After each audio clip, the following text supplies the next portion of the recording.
Good morning बच्चों। आज मैं आप लोगों को काव्य सौंदर्य के तत्व में सबसे पहले अलंकार के बारे में बताऊंगी। और वैसे मैं उम्मीद करती हूँ कि जो पाठ्यक्रम आपको बताए गए हैं आप निश्चित रूप से उस पर ध्यान दी होंगी, पाठ्यक्रम नोट की होंगी। जैसा कि आप 9th क्लास में भी गद्य और काव्य दो चीज़ें अलग अलग पढ़ी हैं, तो गद्य क्या है, काव्य क्या है, इसका परिचय आपको पहले ही दिन में बता दी थी कि गद्य किसे कहते हैं, काव्य किसे कहते हैं। तो गद्य में बुद्धि पक्ष की प्रधानता होती है और काव्य में भाव पक्ष की प्रधानता। और इसके साथ साथ काव्य लय, ताल, छंद, बंधन से युक्त होता है और गद्य इन सारी चीज़ों से मुक्त होता है। अब रहा गद्य साहित्य का इतिहास, पद्य साहित्य का इतिहास। उसमें भी आप काव्य में आदिकाल और भक्तिकाल 9th में पढ़ चुकी हूँ, जिसका मैं रिवीजन भी आपको कराई। बहुत अच्छा आपने रिस्पांस दिया। मैं उम्मीद करती हूँ कि उसी तरह से आपकी तैयारी जारी होगी। वैसे ही गद्य खंड में भी आप पूर्व भारतेंदुयु और भारतेंदुयु और द्विवेदीयु ये 3 चीज़ें पढ़ चुकी हैं। और इसके साथ साथ साहित्य की विधाओं के बारे में भी आप 9th में पढ़ी।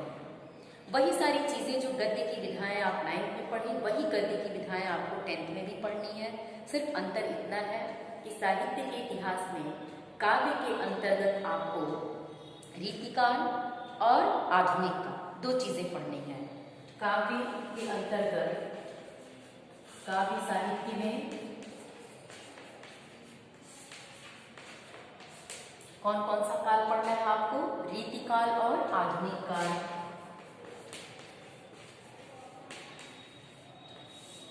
रीतिकाल ये कब से कब तक था? सन 1643 से 1843 तक। सन 1643 से 1843 तक।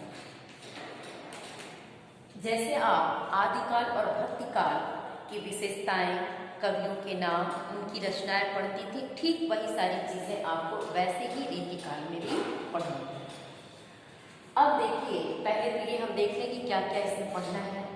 अब रीतिकाल को कितने भागों में बांटा गया, तो आज हम सोच रहे हैं थोड़ा सा आपको केवल रीतिकाल के बारे में ही परिचय दें।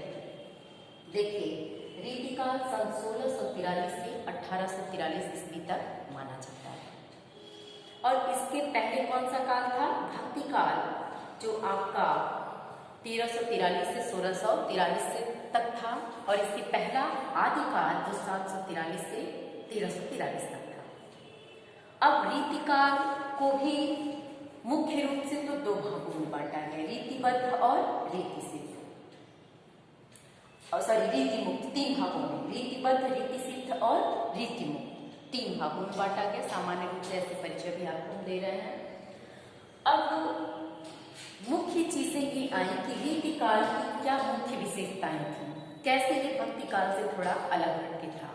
तो भक्तिकाल में क्या था कि उस काल के कवियों ने विशेष रूप से सामाजिक परिस्थितियों को ध्यान में रखते हुए समाज सुधार पे बल दिया, गुरु की महिमा पे बल दिया, समाज कल्याण की भावनाएं उनके अंदर थी, उस चीज को ध्यान में रखते हुए उन्होंने काव्य का सृजन किया। अब रीतिकाल में मुगलों का शासन था। उस समय औरंगजेब के दरबारी कवि भी हुआ करते थे। तो उस समय जैसे आदिकाल में था कि आश्रयदाता राजाओं की प्रशंसा, वही चीज रीतिकाल में भी था, आश्रयदाता राजाओं की प्रशंसा। निश्चित रूप से जो कवि जिस राजा के आश्रय में रहेगा उसकी प्रशंसा के गीत को गाएगा। क्यों गाएगा? कि राजा प्रसन्नचित्त होकर के उन्हें अधिक से अधिक मुद्राएं देगा, उनकी प्रशंसा करेगा, उनको उपहार देगा। तो अब उसमें जो रीतिकाल में रीतिसिद्ध कवि में आपके केशवदास का नाम, बिहारी का नाम, देव, मतीराम, ये सारे कवि आते हैं जिन्होंने श्रृंगार परक रचनाएं की। और इसी काल में, रीतिकाल में ही केशवदास का नाम आता है, जिनकी रचनाओं में पांडित्य प्रदर्शन के दर्शन होते हैं। पांडित्य प्रदर्शन का मतलब ये है कि इन्होंने अपनी कविताओं को ज़्यादा से ज़्यादा क्लिष्ट बनाने की कोशिश की। समाज के सामान्य वर्ग के लोग उस चीज को समझें या न समझें, इससे उनको बहुत मतलब नहीं था। अपनी विद्वता को प्रदर्शित करना ही इनका मुख्य लक्ष्य था।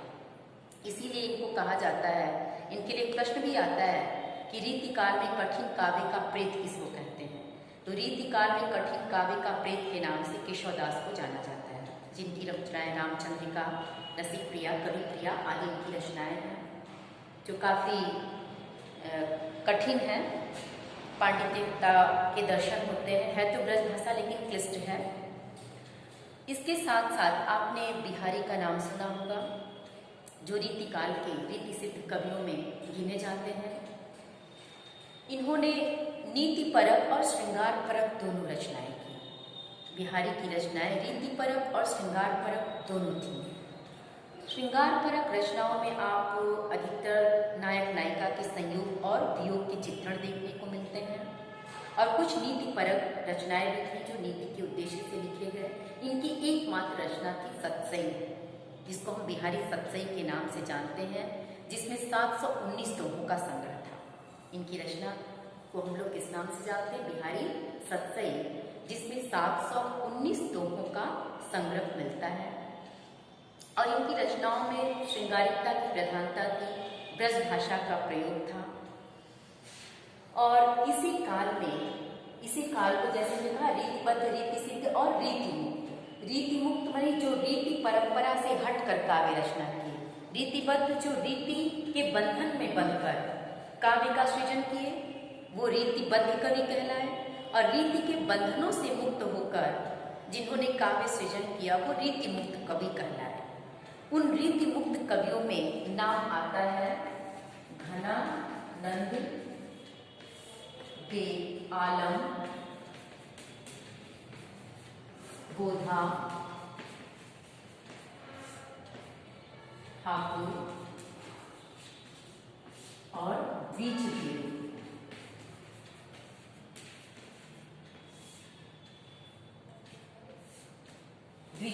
ये आपके रीति मुक्त कवि कहे जाते हैं।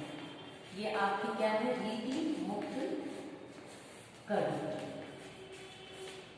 जिसमें घनानंद, आलम, बोधा, ठाकुर, द्विजदेव, इन्हें रीति मुक्त कवि क्यों कहा गया?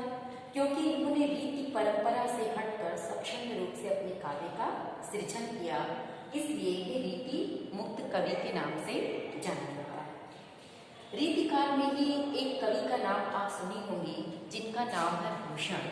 क्या नाम है? भूषण। जैसा कि हमने बताया कि रीतिकाल में श्रृंगार परक रचनाएं ही की जाती थी। अधिकतर श्रृंगार रस से परिपूर्ण रचनाएं होती थी, जैसे कि बिहारी का है कि बतरस लालच लाल की मुरली धई लुकाए, सौ करन हौ हंसै तेन कहे नट जाए। कैसे नायक नायिका आपस में सभा में बैठे ही एक दूसरे से आंखों के इशारे से बात कर लेते हैं।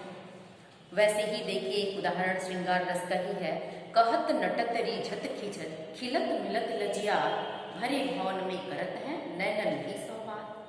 तो यहाँ देखिए, नायक और नायिका कैसे आपस में वार्तालाप कर रहे हैं। तो जहाँ दोनों के संयोग का चित्रण होगा, वहाँ क्या होगा? श्रृंगार रस। तो ऐसे ही श्रृंगार परक रचनाएं बिहारी की होती थी, और कुछ नीति परक की रचनाएं थी, लेकिन अधिकांशतः श्रृंगार रस की प्रधानता ज्यादा देखने को मिलती थी। अब घनानंद, आलम, बोधा, ठाकुर, द्विजदेव जो रीति परंपरा से हटकर इन्होंने काव्य रचना किया। अब हमने नाम लिखा भूषण का। ये भी रीति काल के ही कवि थे, लेकिन इनका नाम अलग से क्यों लिख रहे हैं, इस चीज पे आप विशेष ध्यान दीजिएगा। भूषण का नाम हमने इसलिए लिखा कि रीति काल में श्रृंगार रस की प्रधानता थी, लेकिन भूषण ऐसे कवि थे जिन्होंने वीर रस से परिपूर्ण कविता लिखा। भूषण की कविता कैसे थी? वीर रस से